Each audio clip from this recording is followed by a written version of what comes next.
Hello, we're going to talk today about the final project. I've attached this video to the direction sheet, also posted on Teams, to give you lots of details, and I just wanted to go through an example like I would in class to make sure that we're all on the same page about this project.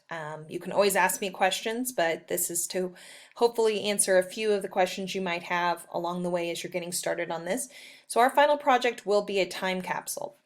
The deadline for this is Tuesday, May 12th by 11:59 p.m. So I'm getting this out to you today so that you can make sure that you have over a week to work on it.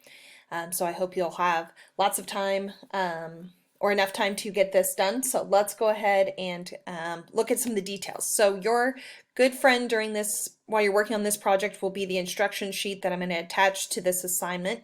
This will talk about the situation. Basically, it's the end of the Civil War, and you have been given a time capsule that you're going to be capturing key events that have happened during your lifetime, which encompasses the chapter 13 and 14 that we have covered while we have been online.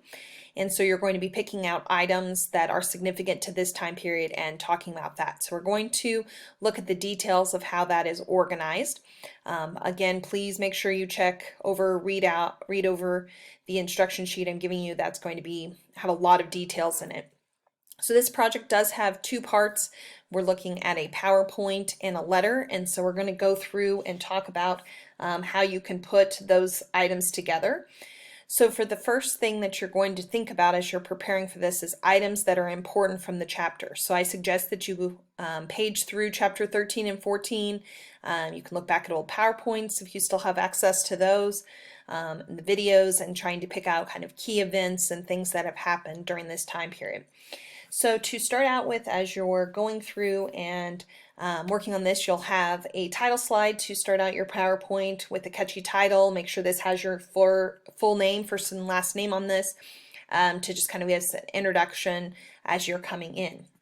Now, as you go through, I'm going to be asking you to look for items from this chapter, and each topic needs its own slide. So you're going to, for each of the requested topics, check your sheet to see how many is required for your class, and you'll need to pick out items that are coming from different categories.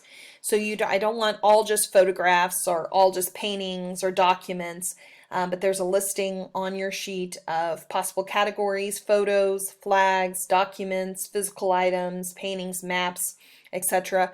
Please no clip art. But actual kind of capturing images like you see here.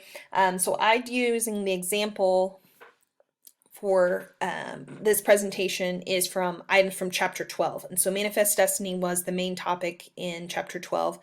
And so we have Manifest Destiny captured here with that painting that I shared in class, and then I gave it a year. So for each slide, you want to make sure it has a year to represent it, while also giving it a brief title. This is not where you're talking about why it's significant, but this is just you giving it a title, and then a picture of this item. So like I said, please no clip art. So this is how I kind of visualize Manifest Destiny, so I included that here. So that's a painting. My second piece is about the Oregon Trail. And so you have the date that really started off, and representation of that with the wagon. Also, here's a photograph, Zachary Taylor from the Mexican War. We know that was a major event during chapter 12 as they're working to get more land in the South, or in the Southwest, excuse me. This is to represent that new land that came in. This was a map showing that area, and so you can see the annexation of Texas, the Mexican secession after the war, the Gadsden Purchase, all those topics that we've talked about. And so you can see that kind of drawn out here and breaking up those pieces across the country.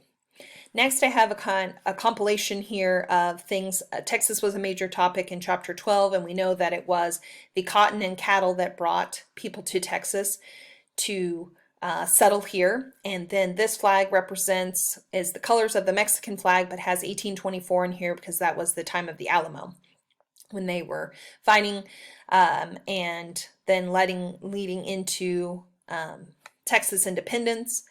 and that time that it was the Republic of Texas. Next, I have the document. So this is representing a document for John Tyler's joint resolution to annex Texas in 1845. And so again, making sure you always include a date, just a brief title of what that item is, and then the image of the item. So it's important as we're going through the slides, you notice here that the font size is very large. I suggest on your sheet at least 40. You want to make sure that this is your title doesn't take up the whole page, but is sizable so I can easily read that. As we're going through other presentations, some of those titles and text were really small, but make sure that it's at least 40. Make sure also, as you see here, that the size of your image and the text basically fill out the slide. And you see the two of them balanced here. It's in a good size, not just a small image that you would copy. Also, you want to make sure you have some color and background to your slide. This has kind of that grayish background with the image here. I am going to ask you not to make your image your background, where this document be, and trying to type over the top of it. Please just put these side by side, and you can make this very attractive with nice font, with color, variety. You can see that the slides have the text and title organized in different places, so don't have them all in just the same place. You want to make it an attractive presentation. The second part of this is the letter.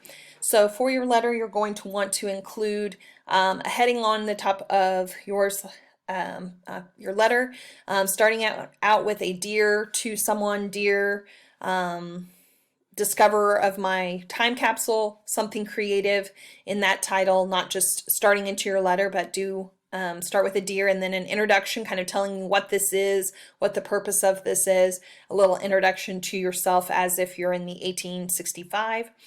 So start off with that. The heart of your letter, though, is going to be the explanation of the items you have there. So you can identify the items that you are including here.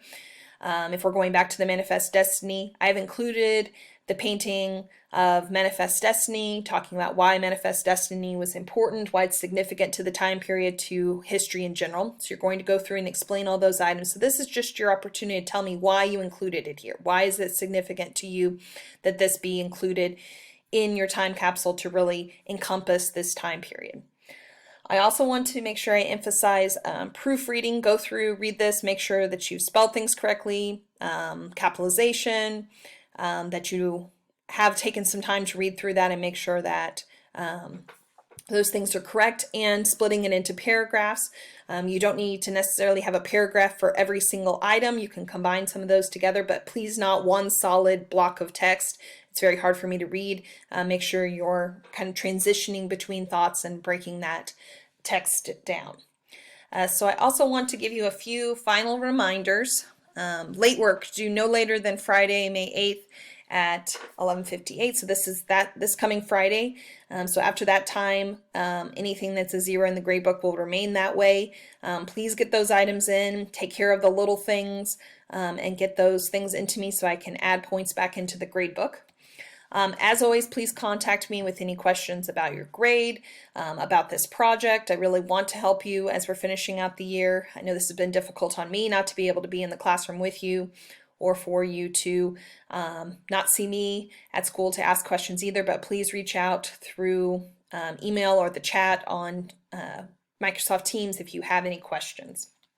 Next, please keep checking Microsoft Teams after you've turned in your project to make sure I can see all parts of them. I have run into a few times this year that if you're not using the PowerPoint or the Word documents that are included through that, I can't open it up. It's telling me I don't have permission to look at it, so please make sure that you're uploading those and checking to make sure they can be seen. I will communicate with you as soon as I see it turned in. I'm checking them to see if I can see all parts, and I'll reach out to you, but please take care of getting those uploaded in a way that I can easily grade them as I'm going through, so we can all finish out the year successfully. And just to remember, that deadline is Tuesday, May 12th. So that's a week from tomorrow by 11:59 p.m. and no late projects are accepted on this. I can't accept any late work here. So please take care of getting this done also. so that it doesn't have to be any penalty in that. We don't want a big swing in the grade at the very end of the year. So please take care of all of those things. As always, please reach out again if you have any questions. I want to help, and will be available throughout this week. So I hope you have a great week, and hope to see you all soon. Thank you.